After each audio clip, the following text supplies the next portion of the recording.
The Radical Rich, Chapter 19 from Out of Step, by Frank Chodorov, an audio Mises Daily, narrated by Colin Hussey. There was a time in these United States when a candidate for public office could qualify with the electorate only by fixing his birthplace in or near the log cabin. He may have acquired a competence or even a fortune since then, but it was in the tradition that he must have been born of poor parents and made his way up the ladder by sheer ability, self-reliance, and perseverance in the face of hardship. In short, he had to be self-made.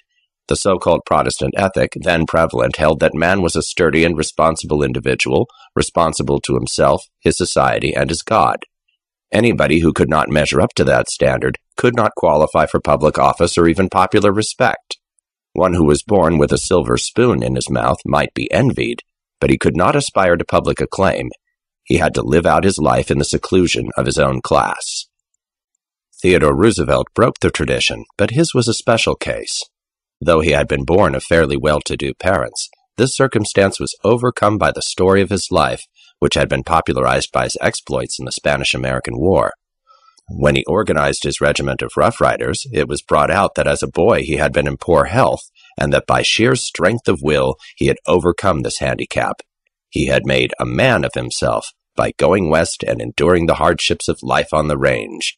His Rough Riders consisted mainly of cowboys with whom he had roughed it during those years. So, in a way, he came within the scope of the Protestant ethic, despite his origin, by an exercise of willpower. Besides, he came along at a time when politics was in particularly bad odor, thanks to the stories of corruption unearthed by the muckrakers, and the professional politicians were in need of a show of respectability. He supplied it.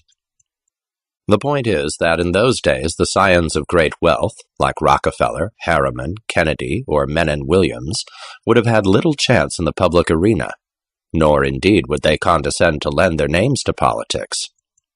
The rich engaged in politics only to the extent of buying, through campaign contributions, the privileges that politicians could sell them, but showed no inclination to expose themselves to the shafts of public opinion. Perhaps this was due to the fact that a name like Roosevelt, Harriman, or Rockefeller was an anathema to the public, and they knew it. At any rate, no man of great wealth, whether self-accumulated or inherited, sought political preferment. In the last 30 years, or since Franklin D. Roosevelt, the attitude of the public toward men of means, and particularly toward the inheritors of it, has been reversed, and now it is customary for such names to appear on the ballot. This is a political phenomenon worth exploring. Why does the electorate vote for the sons of rich men, and why do these sons seek public office? The answer to the first question, why does the electorate vote for the sons of rich men, seems to lie in the deterioration of the Protestant ethic and the rising popularity of what has been called the Freudian ethic. The Protestant ethic, as has been noted, held that man is by nature a sturdy individual, self-reliant and responsible. The Freudian ethic says this is not so. Freud said that the individual comes into this world unwillingly and is biologically incapable of meeting its demands. The baby suffers a trauma at birth, by virtue of coming out of the warmth and comfort of the womb and being confronted with conflict, and suffers throughout life from neuroses. Society is to blame for all the sufferings of mankind. The Freudians, those who have expanded the Freudian concept of the human character into an ideology, have undertaken, therefore, to alter society so as to make the path of the individual through life easier, more comfortable. The way to alter society to fit the Freudian pattern is through government action. This is called social legislation, which turns out to be handouts of tax money. Now, everybody is favorably inclined toward something for nothing, and the more of it they get, the more of it they want.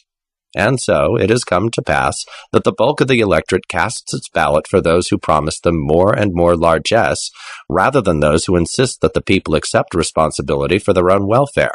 And the sons of rich men, those whose fathers have taken care of all their needs and wants since birth, are inclined to look upon this Freudian concept with favor. They are all for giving, and for taking care of people, and for relieving them of responsibility. Hence they promise and are elected. But why do these sons run for office? Their fathers, who made the fortunes through reliance on their own initiative and enterprise, certainly did not seek political preferment. Why do the sons go in for politics? There are several answers to this question, none of which is completely satisfying. Some psychologists maintain that their urgency derives from a guilt complex. Feeling that they have no right to the wealth they inherited, that this wealth was ill-gotten, they have a compulsion to alter the system whereby their fathers or grandfathers accumulated this abundance. For it is noted they are all socialists and look with abhorrence on the capitalistic system, or at least they act as if they do when in office.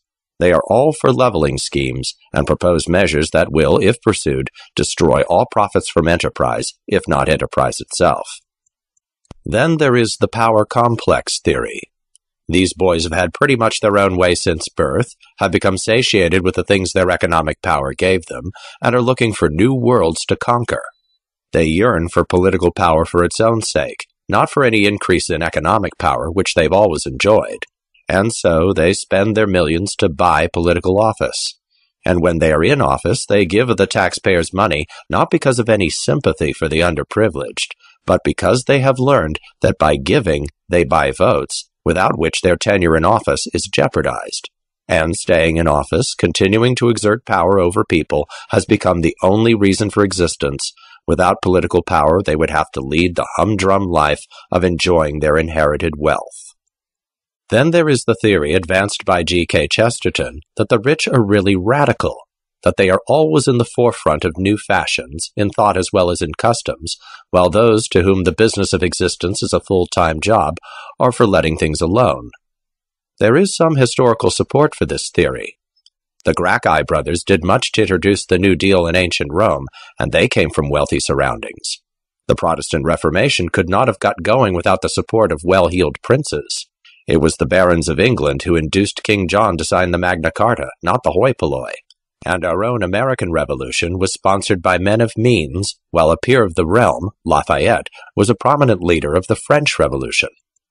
To be sure, the arguers for a revolution, the theoreticians and the intellectuals, may come from the class called poor, but until rich men get a hold of it, the proposed change never gets off the ground. Thus, Alexander Hamilton was a relatively poor man when he advocated the centralized government that the well-to-do in the main wanted. Theirs was the Constitution, and theirs alone. All the evidence indicates that the small farmer and the artisan, the bulk of the population, were doing fairly well under the Articles of Confederation and feared the radical instrument that had come out of the Philadelphia Convention. They were conservative, or reactionary, if you will. With few exceptions, the advanced thinkers were on the wealthy side, and that was so not because they hoped to gain by the proposed centralization. True, a number of delegates to the Constitutional Convention had been speculating in Continental paper that could become of value only if the proposed government was instituted. The industrialists among them hoped for a protective tariff, and the land speculators were looking avidly to the opportunities in the West when this vast continent had been incorporated in the public domain. But men like Madison and Adams and Jay were high-minded in their radicalism. They sincerely believed that the summum bonum was a government of, by, and for the rich and well-born. They feared the ascendancy of the mob. They were for change, and they were the rich. The fact that a poor man was their leader does not deny the thesis. New ideas can and do originate from the minds of poor men, but they usually remain crackpot ideas until men of means give them standing. So, beginning with the birth of the nation, every new idea that ever came to fruition had the sanction and support of the affluent. The poor have ever been stand-patters, and for very good reason. Their preoccupation being what it is, any proposition to disturb their adjustment becomes suspect. Only when the making of a living becomes precarious will they listen to promising proposals. Desperation, rather than aspiration, makes radicals of them. Politics to that class means better times, and they will never throw out of office a known rascal if during his regime they enjoyed some regularity of income. The New Deal was put over by the rich. Mr. Hoover was kicked out of office by the votes of the masses, to be sure, but that would have happened even if his opponent had been a confessed horse thief. Radicalism was rampant because poverty was. But it was not until after the election that the New Deal came upon us, and there is reason to believe that Mr. Roosevelt himself did not think of it until after his inauguration. It was then that he called upon the college boys to mix him a miracle brew. The administering of this concoction was the work of the rich. The best monopoly brains in the country were at Mr. Roosevelt's beck and call throughout his regime, and heading his enforcement agencies were the finest skills in business. He could not have done without this cooperation. Yes, the poor were for the New Deal too, but only on a bread-and-butter basis. That's all it meant to them. They surely did not think up the make-wage projects. Very few could tell you what the hieroglyphics WPA or PWA stood for. The NRA was the brainchild of professors from heavily endowed colleges made to function by industrialists. When Mr. Roosevelt closed the banks, it was the financiers, not the clock punchers, who hailed him as their savior. The dispossessed sharecroppers would have settled for a bit of growing land. They were given leaning shovels. The impoverished farmers did not ask Washington for handouts. All they wanted was relief from mortgage indebtedness, and they were getting it by way of private arrangements. Interest delinquencies were being forgiven, and capital amounts were being voluntarily slashed before 1933, and it looked as though the farmers would bail themselves out by the old-fashioned deflation of fictitious values.